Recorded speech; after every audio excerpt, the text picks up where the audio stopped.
Satan Prasanga.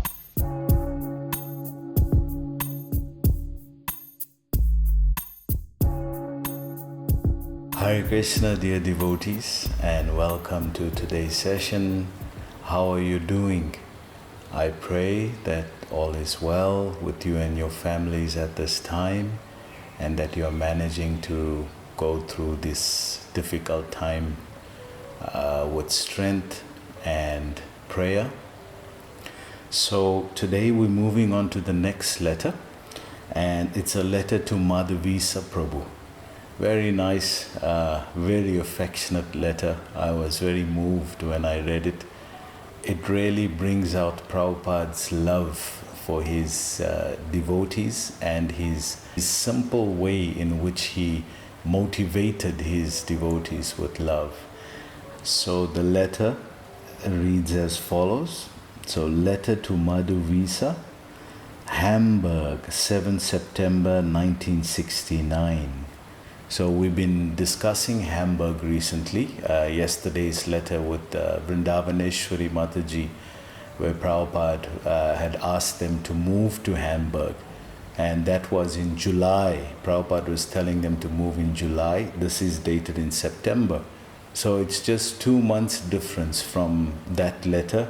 And you can see a lot is happening in Germany at that time in ISKCON. Prabhupada is a real stickler, as they say, for date and accuracies. So you can see he's written the date here, 7 September 1969, in font. And then he wrote it in numbers below that, 6997. So he's very particular about the dates. Then he goes on to say, my dear Madhudvisa, please accept my blessings. So again, Guru, first thing he gives is blessings to the disciple. So where the heart, that's why we offer pranam, because in the gesture of offering obeisances to the spiritual master, it forces, but not by force of strength, but by force of love. It forces the spiritual master to open his heart and offer blessings to the disciple. So he says, I beg to thank you very much for your letter, undated.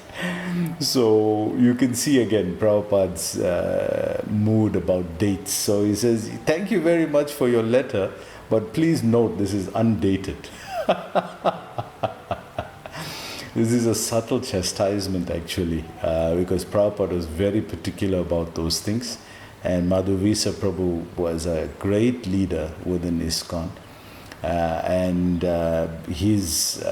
Prabhupada is correcting him, saying, I noticed that you didn't put a date on your letter that you sent me. I'm just letting you know this. So again, Prabhupada very particular about these things. And then he goes on to say, and the enclosed check for $100 for my book fund. Also, I very much appreciated the poem that you have written for Vyasa Puja ceremony. And because it was too late for being published in the Vyasa Puja booklet, I have handed it over to Hayagriva for publication in the BTG. So Prabhupada is so appreciative of simple things that his disciples are doing, because they're literally like children. You know, their ages were like between 20 and I think maximum 30. So really like children. So, and they are reciprocating with so much of love. He's written a poem for Prabhupada. Actually, this poem is a famous poem of Madhudvisa Prabhu. I remember when he came to Vrindavan the one year, and in the Prabhupada Vyasa Puja, he read out this poem. And one of the lines goes, he who is born under the jackfruit tree. If you go to Calcutta, there at Prabhupada's birthplace, we took devotees there on the tour. Actually, every time we had a chance, we went there. And the house is still there. Prabhupada's descendants or family relatives are still living there. And ISKCON has finally managed to get the house in which Prabhupada was born in. That's also amazing. And if you, right there, it's a small gully, it's a small alleyway. And right there where the house is, there's a big jackfruit tree, huge, and it's still there.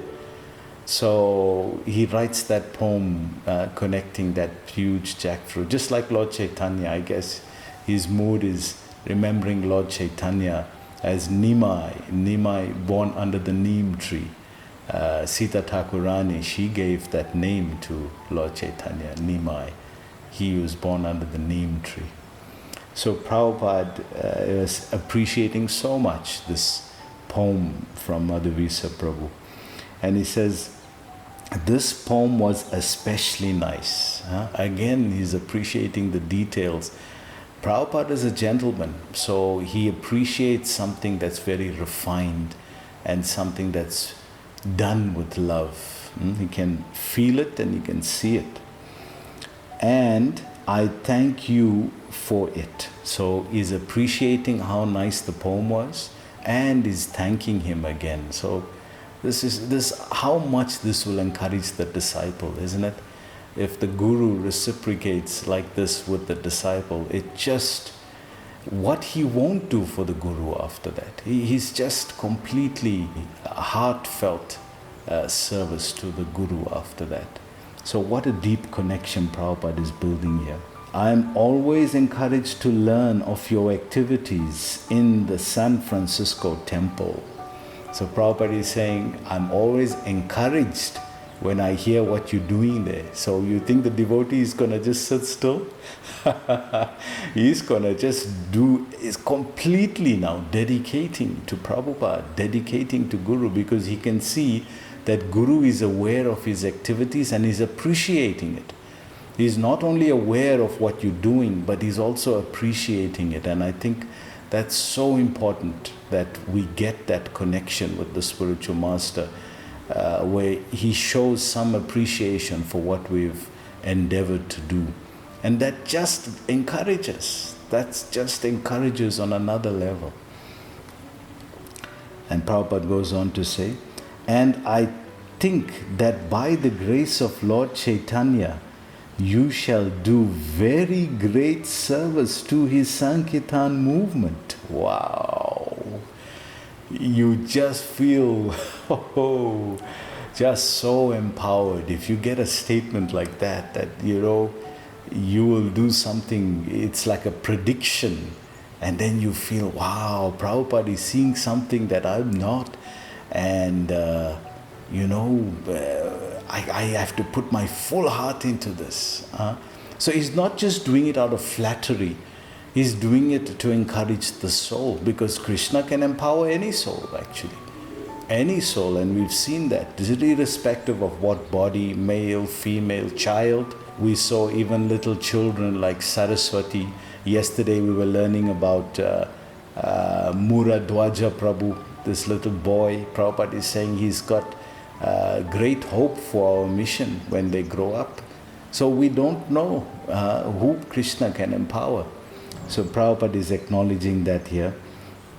And we see his very deep way in which he deals with people. He really has it's not just charming, but it's really from the heart. You feel it, that Prabhupada is genuinely concerned, he genuinely loves.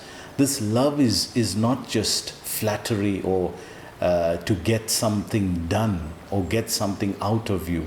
It's a genuine love from the heart. I'm reminded of, I was just reading some extracts from Leela Amrita, when Prabhupada was dealing with Srimati Murarji. And he's asking her, please, can you give me a ticket to go to the West? And my guru wants this. And she's saying, old man, this place is so cold for you. You'll go there and die there. What are you going to go and do there? You're so old already. And he's saying, please, this is the order of my spiritual master. You're the only one that can help. And then he uses a bit of charm. And then he says, do you know your name is in the Bhagavad Gita? And she, For an Indian person, this is like, oh, okay, show me where and what's there. So Prabhupada then told her about it. I don't know exactly which verse it was, probably Mura demon or something like that, where the name of Krishna, Murarji, I'm not sure which one it was. But then he told her something very sweet. He says, you are just like my daughter. And a daughter is always happy to please the father. So you can see I'm an old man. My last dying wish, can you help me? She was completely sold out after that. She said, okay, Swamiji, I'll help you.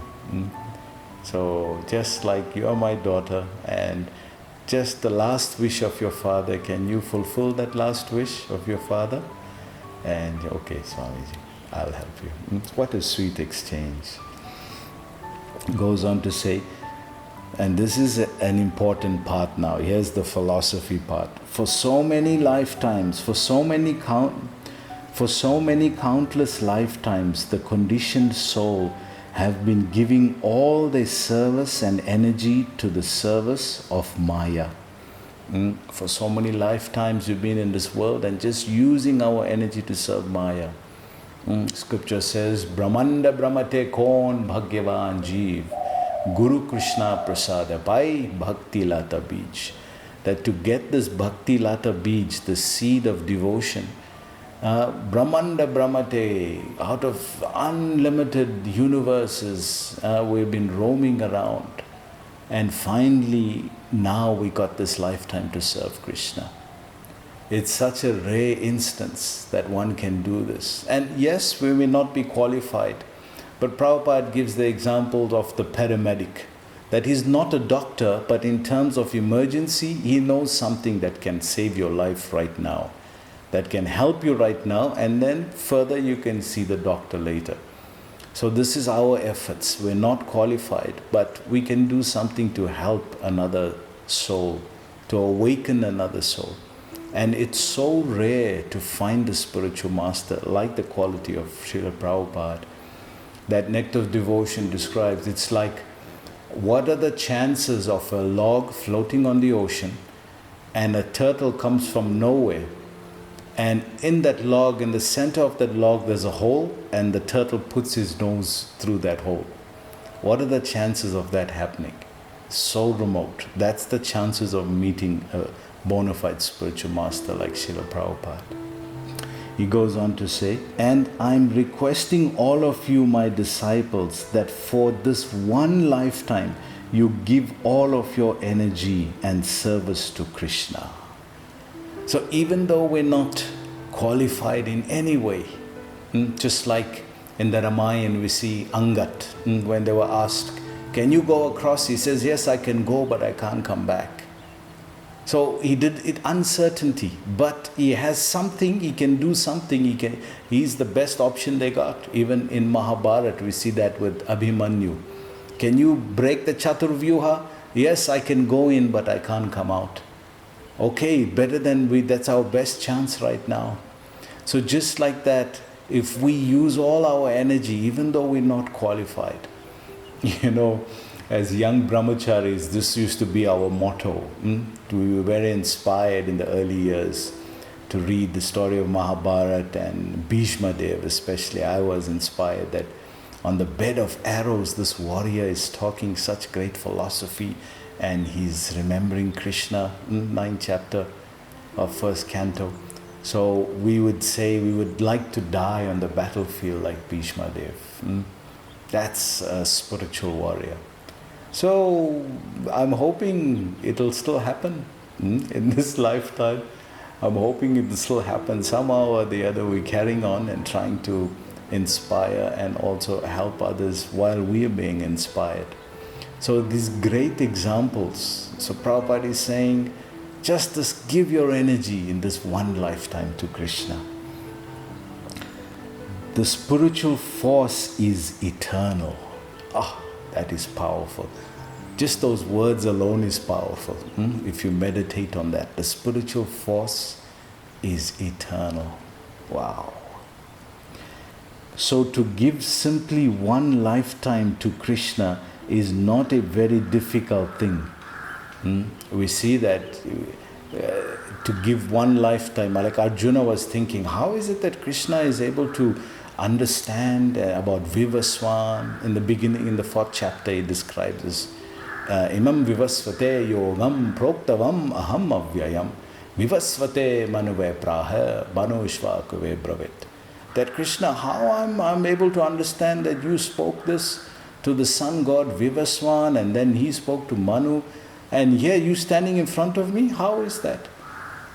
So to get that one chance to serve Krishna is so rare. Arjuna is serving life after life, is serving Krishna in this way.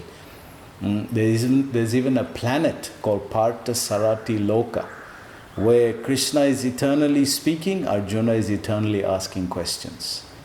So what a great situation that is.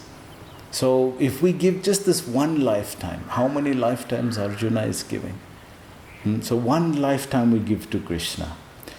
Prabhupada then says, and yet if we are serious in executing devotional principles, this one lifetime of service to Krishna will absolute and final solution to all the problems of life. Sincere devotional service in even one lifetime is sufficient to make one eligible to return to the spiritual world permanently. Wow! This devotional service to Krishna is so powerful. Prabhupada is saying even in this one lifetime we become eligible to go back if we execute the devotional principles. See, he's saying you may be doing service, but are you executing the devotional principles? Are you aware of the principles and are you executing the devotional principles? So this is a very defining point of what Prabhupada is saying. Don't be misled that you are doing devotional service, that's enough. It is first level, the entry level. Now we have to be aware of the devotional principles and we have to apply them in our service. Prabhupada goes on to say, Krishna consciousness has got this power. Wow! Krishna consciousness can give you this, such a powerful thing. No more karma, no more jnana, just pure devotion. And that can free one from the cycle of birth and death. Prabhupada is saying here, I'm remembering this verse from 7th chapter Gita, first one, the verse that Prabhupada spoke the most on. Maya Shakta Manapartha Yogam Yunjan Matashraya Ashamshaya Shamakrama Yatakyasnasi Takshinu. He says, Arjun, I'm now going to tell you about a different yoga process from karma and jnana. And this one, Ashamshaya Shamagrama, no doubt. This will undoubtedly, Yatagyasnasi Takshinu, hear from me, this one can award the highest level, bhakti. So this process is what Prabhupada is talking about. And of course, Krishna also says that it's only through bhakti that you can see me. Bhakti mam abhijnanati yavanyas chasma tattvataha. Can only understand me by bhakti, not by the other processes of jnana and karma. Goes on to say, so stick to this path as you are now doing, and as your sincerity and determination increases more and more, Krishna will surely be pleased to bestow all of his blessings upon you. So Prabhupada is saying, stick to this path and your sincerity and determination will increase. That means that's what's supposed to happen. By practicing Krishna consciousness, our determination has to increase and our sincerity has to increase. And Prabhupada is saying Krishna will help you through this. Then Prabhupada concludes the letter saying that he's going to London and his other activities, and of course his famous, your ever well wisher. So thank you very much. I hope you learned something today. Please join us again tomorrow. Hare Krishna.